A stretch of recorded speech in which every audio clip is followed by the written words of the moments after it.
Personal finance opinions YouTube channel में एक और वीडियो में आपको खुशामदीद। आज की ये वीडियो पाकिस्तान स्टॉक मार्केट में दो ऐसी कंपनीज के हवाले से है जिनके रिजल्ट्स अनाउंस होने हैं, एनुअल रिजल्ट्स अगले वीक के अंदर। और अगले हफ्ते इन दो कंपनीज की जो बोर्ड मीटिंग्स हैं उनमें अच्छा डिविडेंड एक्सपेक्ट किया जा सकता है। वैसे तो पिछले कुछ अरसे से बहुत सारी कंपनीज ने अपने एनुअल रिजल्ट्स का ऐलान किया है और बहुत सारी कंपनीज ऐसी भी हैं जिन्होंने अच्छे डिविडेंड्स दिए हैं, और साथ साथ बहुत सी ऐसी कंपनीज भी हैं जो माजी में बड़े अच्छे डिविडेंड देती रही हैं और अच्छा रिजल्ट दिखाती रही हैं। लेकिन मौजूदा मुल्की हालात और जो इकोनॉमिक कंडीशंस हैं उसकी वजह से वो भी काफ़ी ज़्यादा नीचे गई हैं। तो ये जो दो कंपनीज हैं वो ऐसी हैं कि जो माजी के अंदर एक अच्छा ट्रैक रिकॉर्ड रखती हैं, और एक्सपेक्टेड यही है कि ये इस दफ़ा अच्छा डिविडेंड या बोनस अनाउंस कर सकती हैं। जो पहली कंपनी है वो है सैफ पावर लिमिटेड SPWL, जो कि power generation and distribution sector की कंपनी है। पाकिस्तान स्टॉक मार्केट में पावर सेक्टर एक ऐसा सेक्टर है कि जो वैसे भी अच्छे डिविडेंड्स के लिए जाना जाता है, और ऐसे लोग जो कि वैल्यू इन्वेस्टिंग करना चाहते हैं और डिविडेंड बेस्ड इनकम के ऊपर या डिविडेंड बेस्ड पैसिव इनकम के ऊपर ज़्यादा डिपेंड करते हैं, उनके लिए इस तरह की कंपनीज काफ़ी ज़्यादा लुक्रेटिव होती हैं। इस कंपनी का शेयर भी 20 रुपये से नीचे नीचे ही तकरीबन majority of the times trade हो रहा होता है, और इस लिहाज से ये एक ऐसा शेयर है जो कि बहुत ज़्यादा वॉलेटाइल भी नहीं है और इसकी बीटा वैल्यू भी काफ़ी कम है, और एक स्टेबल किस्म का शेयर है। और इस कंपनी में अगर आप इन्वेस्ट करते हैं तो डिविडेंड की मद में अक्सर आप एक अच्छा पे आउट एक्सपेक्ट कर सकते हैं। इस कंपनी की जो बोर्ड मीटिंग है वो 29 मार्च 2023 को है, और इस कंपनी के अगर हम फाइनेंशियल्स देखें और उसकी बेसिस पे अंदाज़ा लगाने की कोशिश करें कि ये कैसा डिविडेंड दे सकती है, तो सबसे पहले हम इसकी EPS हिस्ट्री देखते हैं। 2018 में इसकी EPS 7 रुपये 85 पैसे थी, जो कि 2019 में बढ़ के 9 रुपये 44 पैसे हुई। उसके बाद 2021 में अगर आप देखें तो इसकी EPS में डिक्लाइन हमें नज़र आया। 2020 में 6.14 और 2021 में 4 रुपये 52 पैसे इसकी EPS है।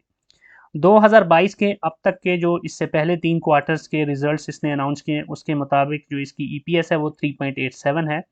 लेकिन चौथे क्वार्टर के रिजल्ट के साथ हम ये एक्सपेक्ट कर सकते हैं कि पिछले साल की जो EPS थी इसकी, उसके आसपास ये जा सकती है।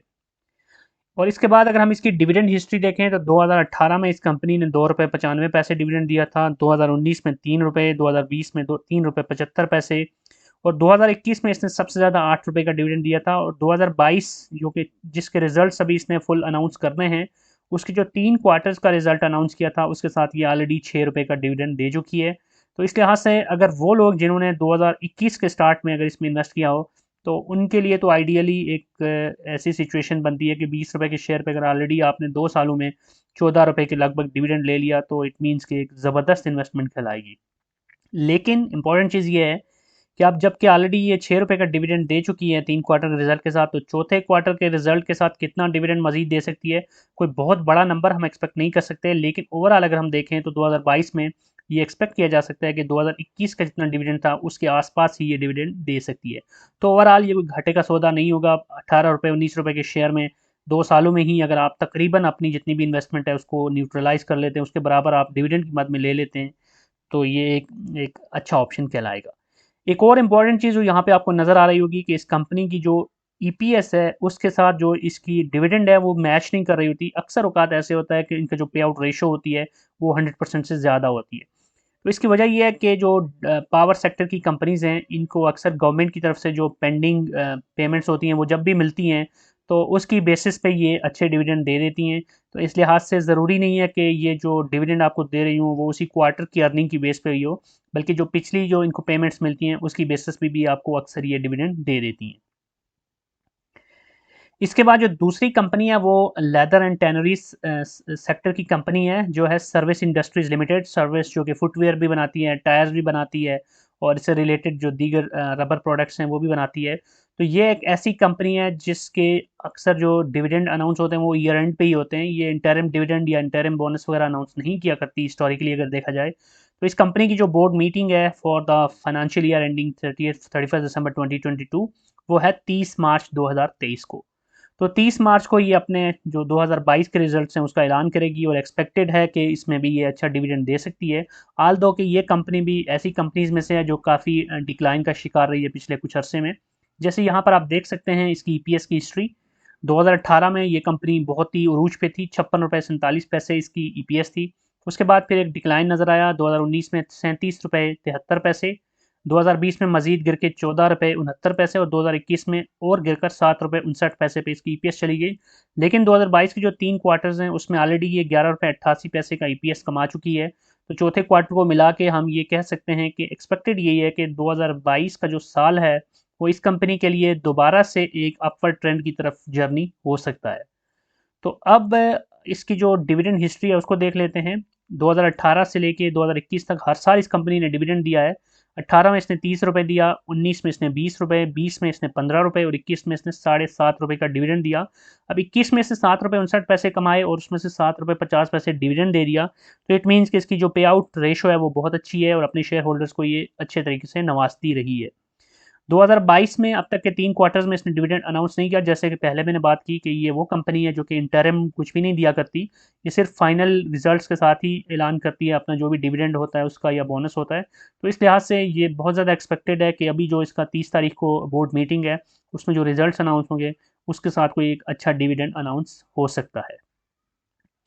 इसके साथ साथ ये वो कंपनी है जो बोनस शेयर्स भी देती आई है माजी के अंदर।